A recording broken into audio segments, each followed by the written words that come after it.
깨어있을 때는 망상 떨고 잠들면 깜깜하고 계속 그런 식으로만 흘러갔단 말이에요. 근데 여기서 이제 다른 길로 부처님이 깨달으신 그 마음자리에 들어가기 위해서 나아가자면 이렇게 양쪽으로 왔다 갔다 해서는 안 되고 그 중간으로 바르게 두 가지를 다 잃어버리지 않고 나아가야 된단 말이에요. 그래서 처음에 말씀하신 대로 이렇게 수행하다 보면 약간 멍해지는 것 같고 깜깜해지는 것 같고 그럴 때는 지금 번뇌는 쉬었는데 반대쪽에 그 무기 이것이 드러나고 있구나, 내가 이쪽 극단으로 치우치고 있구나 하고 얼른 알아차리고 거기서 벗어나야 돼. 가운데로 와야 된다는 말이에요.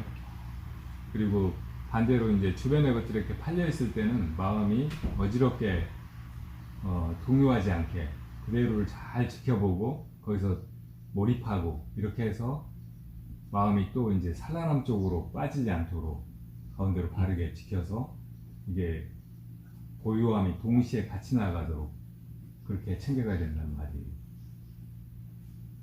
이 마음은 본래 행복한 것이고 본래 자유로운 것이고 완전 무결한 것이기 때문에 쓸데없는 것에 막 팔리고 떠돌고 그러지만 않으면 제자리에 그냥 있으면은 그대로 행복해지는 거거든요. 그대로 편안해지고 그래서 우선 이제 그걸 빨리 체험해 볼 수 있는 길은 멈추는 거예요. 이래저래 방황하던 것을 쉬고 그치고 그리고 이제 한 가지에 몰입하는 거. 궁극적으로는 제 자신, 마음 그 자체에 일치가 돼야 되겠지만 그 전에는 이제 대상을 향하던 마음이 있으니까 어떤 대상 하나에 이렇게 고정되도록 하는 거, 이것이 이제 좋은 그 과정이에요.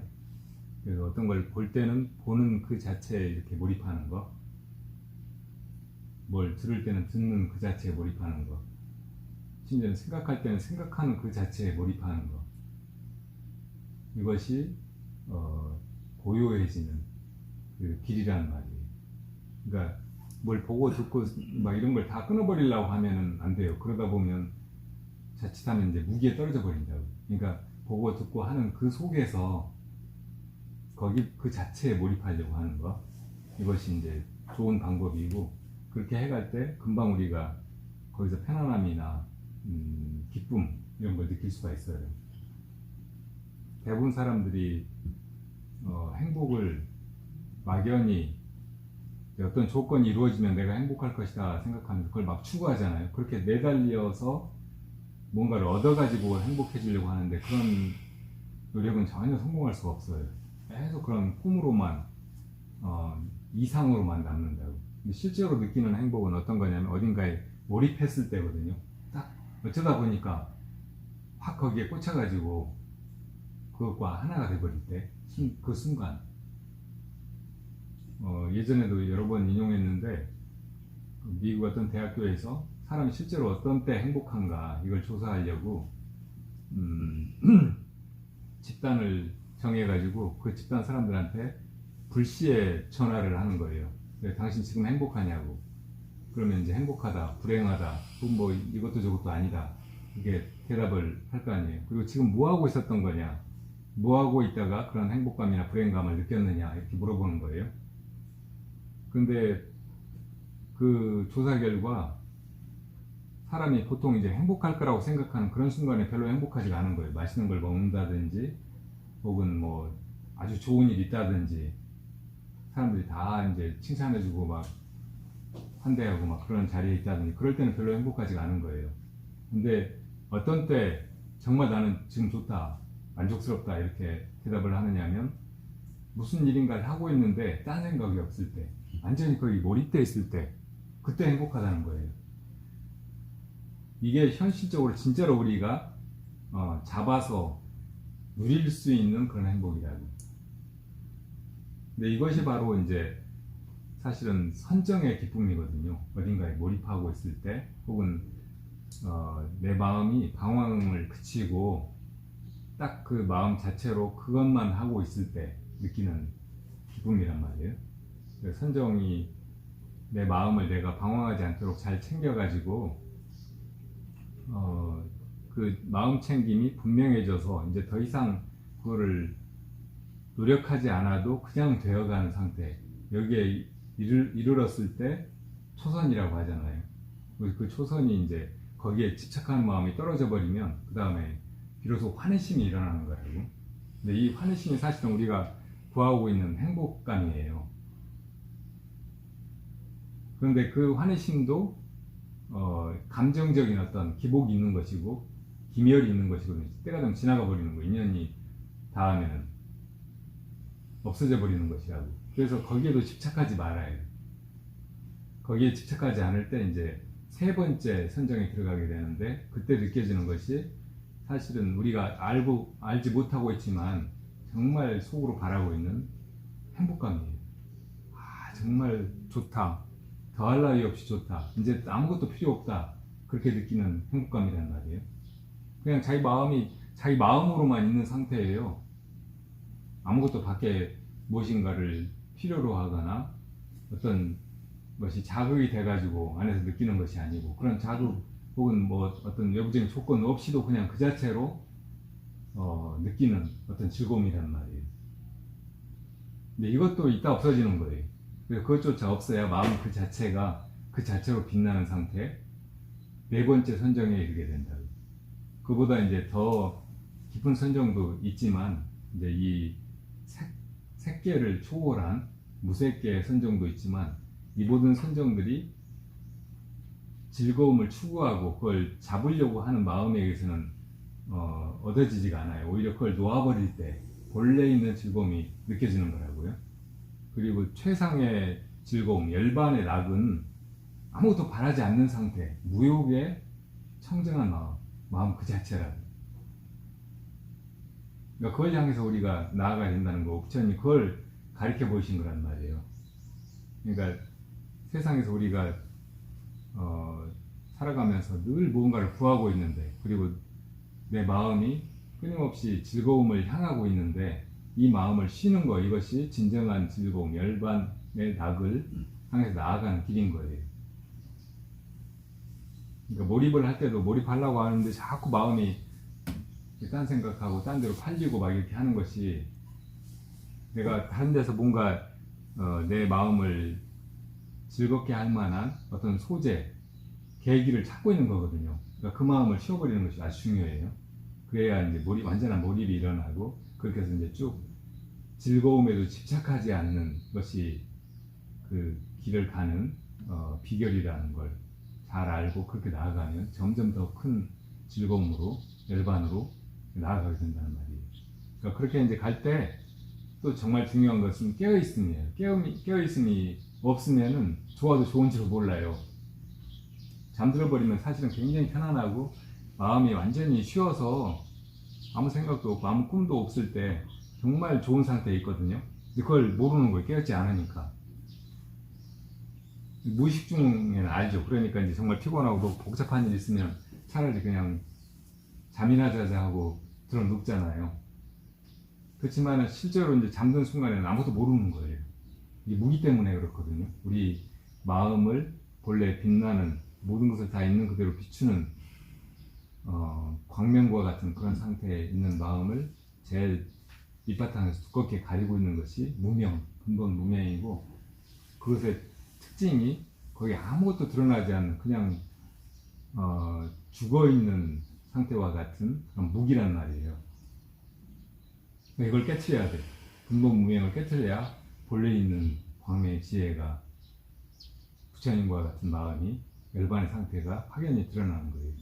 그 무명을 깨트리는 것이 목표라는 거, 이거를 알고 절대 멍해지거나 그냥 고요하고 편안한 데 빠져가지고 거기 집착하면서 더 나아가지 않으려고 하는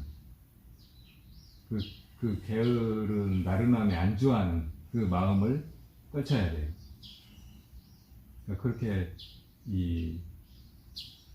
우리가 그 마음의 근본자리로 돌아가는 길이 나 있다는 것을 잘 알고 그 길로 가는데 무엇이 장애인가? 이 산란함과 무기, 혼침, 이것이 가장 중요한 적이라는 것을 알고 그렇게 해나가는 것, 이것이 바른 수행이에요.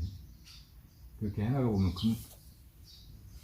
한 5분만이라도 딱 그렇게 주변을 다 놓아버리고 내 마음속에 일어나는 번뇌망상 그거 다 그냥 치워버리고 그런 게 일어나더라도 개의치 말고 그냥 내가 화두만 딱 들고 이렇게 있어보면 그 속에 아까 말한 그 두 가지 선정과 지혜, 사마토 비파사나 다 갖춰져 있기 때문에 그냥 그렇게 들어가지는 거예요. 그리고 그 느낌을 자기가 여실하게 알 수 있어요. 물맛을 자기가 마셔보면 뭐 이게 뭐 그냥 싱겁다, 짜다, 혹은 물맛이 시원하다, 뭐 미적지근하다, 뭐 이렇게 표현하지 않아도 그냥 자기가 역력히 알잖아요. 이렇게 알듯이 자기가 확인할 수 있는 것이라고. 그러니까 그렇게 이제 해가보면 돼요. 언제나 참선하려고 마음 먹었을 때 좌선이 됐든 행선이 됐든 아니면 다른 일을 하면서 하는 그런 선, 뭐 그걸 노동선이라고 하기도 하는데 뭐 그런 선에 딱 들어가려고 할 때 이걸 분명히 알고서 그걸 다시 한번 환기하고서 그렇게 시작해봐요. 그렇게 해서 하면은 빠르면 뭐 몇 초 안에 좀 늦으면은 몇 분 안에 딱 그런 상태를 자기가 느낄 수가 있다. 체험해 나가야 돼요. 수행을 막연하게 그냥 뭘 아는 것이라든지 혹은 그냥 한번 시도해 보는 것이라고 생각하지 말고 길을 확연하게 알고 딱 뛰어들어 제 발로 가보면서 체험을 해내야 된다고요. 그렇게 생각해보세요. 잘 해나가고 계실 텐데 다시 한번 확인해 줍니다. 수식관도 어떻게 보면은 사마타라고 볼 수 있겠네요.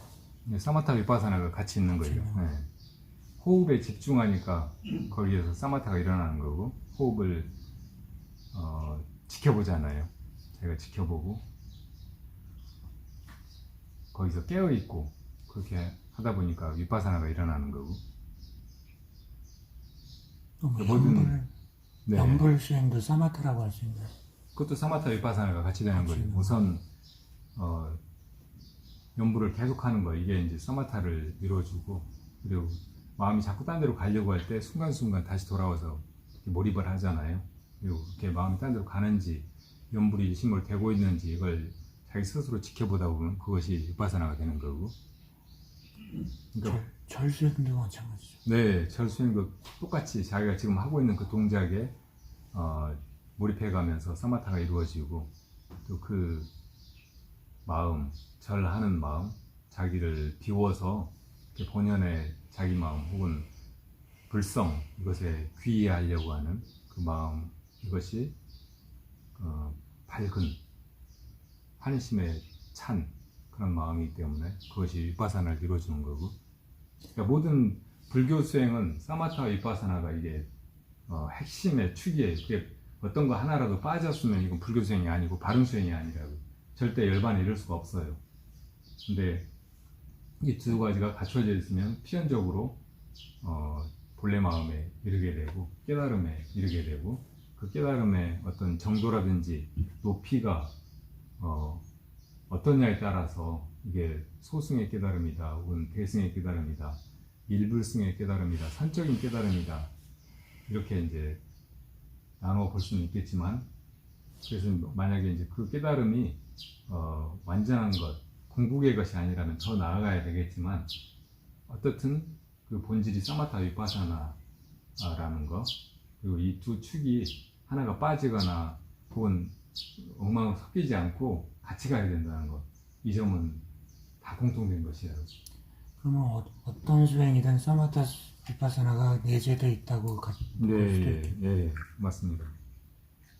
그런 걸 이제 차근차근 이론적으로 풀어서 그 원리를 설명해 주신 것이 소승의 가르침이고 대승의 가르침은 삶 속에서 융합해서 구분 없이 그렇게 해나가도록 말씀하신 거고 그리고 이제 선 같은 최상승에서는 그런 것조차 다 끊어버리고 아무런 뭐 이름이라든지 형식이라든지 틀 뭐 이런 거 없이 그냥 그저 딱 화두 드는 순간 그냥 그 마음에 돼버리게 하신 거예요. 그러니까 화두 들 때는 이거 가지고 사마타 위파사나 수행을 해가야 되겠다, 혹은 깨쳐야 되겠다, 부처가 돼야 되겠다, 이런 마음도 가지 않는 것이 좋아요. 그런 것도 다 넘어서 있는 것이 화두고, 그래서 이걸 이제 최상승의 선이라고 하는 것이니까요. 몽산법에 보면 화두 드는 사람이 이 화두가 철소추라는 생각을 하지 말고 계력월이라는 생각을 하지 말라는 가르침이 나오거든요. 철소추는 쇠로 만든 빗자루여서 뭐든지 다 그냥 단숨에 쓸어버릴 수 있는 거, 그런 거라고 생각하지 말라는 거예요. 화두를 들면 모든 번뇌망상을 다 쓸어버리는 거다, 그러니까 모든 번뇌망상을 다 없애려고 화두 드는 거다, 이렇게 생각하지 말라는 거예요. 화두 들면 그냥 저절로 그렇게 되긴 되는데, 이 화두가 번뇌망상 없애기 위한 수단이라고 생각하지 말라는 거예요. 빗자루 같은 걸로 생각하지 말라는 거예요. 계력월은 낙이 묶어두는 말뚝, 그런 말이거든요. 그러니까 우리 마음이 나귀처럼 원숭이처럼 막 날뛰잖아요. 아무데나 막 쏘다니고 문제를 일으키고 스스로 좌충우돌하면서 막 괴로워하고, 그래서 이 마음을 한 곳에 가만히 제자리에 묶어두려고 화두를 방편으로 승이 던져주는 것이다, 이렇게 생각하지 말라는 거예요. 그렇게 생각하다 보면 방편에 떨어져 가지고 이거 해서 내 마음이 이제 제자리에서 쉬게 된다, 깨치게 된다, 이렇게 생각하면서 계속 그렇게 헛된 시도만 하게 되는 거예요. 화두가 안 걸려요. 딱 그 질문을 듣고 그냥 의문에 빠져버려야 돼. 그래야 그냥 그 속에 생각도 쉬고 또 마음이 제자리에 딱 있게 되고 한 걸음도 나가지 않고 조사관을 뚫게 된다.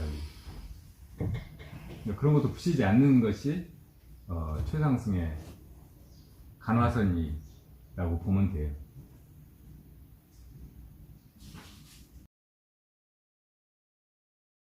기회만 되면 하고 지금 이 순간에 하고 언제나 그 마음이면 돼요. 그렇게 이제 그냥 해나가다 보면 그게 이제 좋은 기회를 만들어주고 또 힘이 쌓여가서 우리가 원하던 거, 또 부처님께서 약속하신 것을 다 얻게 되고 또 주변에 나누게 되고 아무것도 걱정할 것이 없어. 그냥 들면 돼요, 화두를.